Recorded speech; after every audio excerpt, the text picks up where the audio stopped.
ආදරයේසුනි ඔබ මගේ පළමු ප්‍රේමයයි නැත වෙන කිසි ප්‍රේමයක් සසඳන්නට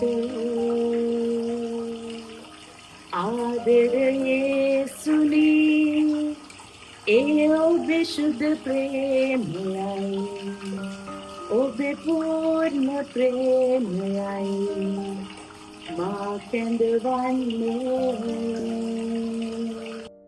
ආශිර්වාදමත් දවසක් යහපත් දවසක් අද දවසෙත් අපි බලන්නට යන්නේ දෙවියන් වහන්සේගේ අනගි ප්‍රේමය ගැන අද මෙම සතියේ සිකුරාදා දවසයි ඉතින් අද දවසෙත් අපි ඒ ප්‍රේමය ගැන බලමු දෙවියන් වහන්සේගේ ප්‍රේමයේ තිබෙන විශේෂත්වය තමයි ඔබ ප්‍රේම කළත් නැතත් මම ඔබට ප්‍රේම කරනවා. මනුෂ්‍ය ප්‍රේම කරන්නේ තමන්ට ප්‍රේම කරන අයට පමණයි.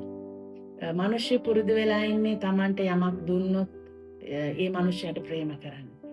එහෙම නෙමෙයි දෙවියන් වහන්සේගේ ප්‍රේමය. දෙවියන් වහන්සේගේ ප්‍රේමය පවසන්නේ ඔබ ප්‍රේම කළත් නැතත් මම ඔබට ප්‍රේම කරනවා. ඒක ඇත්තටම විශේෂ දෙයක්. ඒක ඇත්තටම අනර්ග දෙයක්.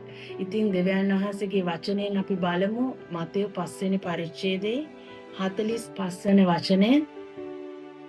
මක්නිසාද උන්වහන්සේ නපුරන්ටත් යහපතුන්ටත් තමන් ඉර උදා කරවන සේක. ධර්මිෂ්ඨයන්ටත් අධර්මිෂ්ඨයන්ටත් වැසි වස්වන සේක. මේ වචනයෙන් අපිට තේරෙන්නේ උන්වහන්සේ කියන්නේ ඔබ ප්‍රේම කළත් නැතත් මම ඔබට ප්‍රේම කරනවා.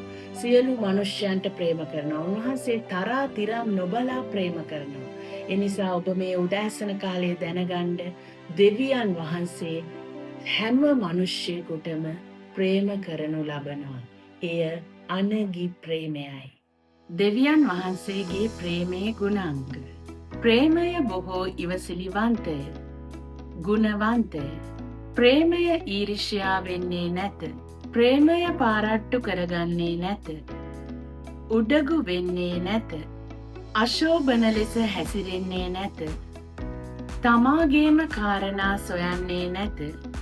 කෝප වෙන්නේ නැත. නපුර ගණන් ගන්නේ නැත. අධර්මිෂ්ඨකමට ප්‍රීති නොවී සැබෑව සමග ප්‍රීති වන්නේය. සියල්ල දරාගන්නේය. සියල්ල විශ්වාස කරන්නේය. සියල්ල බලාපොරොත්තු වන්නේය. සියල්ල ඉවසන්නේය. ප්‍රේමය කිසි කලෙකත් පහ නොවන්නේය. ඔබ සැමට ජේසු පිහිටයි. අලුත් මාර්ථකාවකින් ලබන සතියේදී නැවත හමු වෙමු.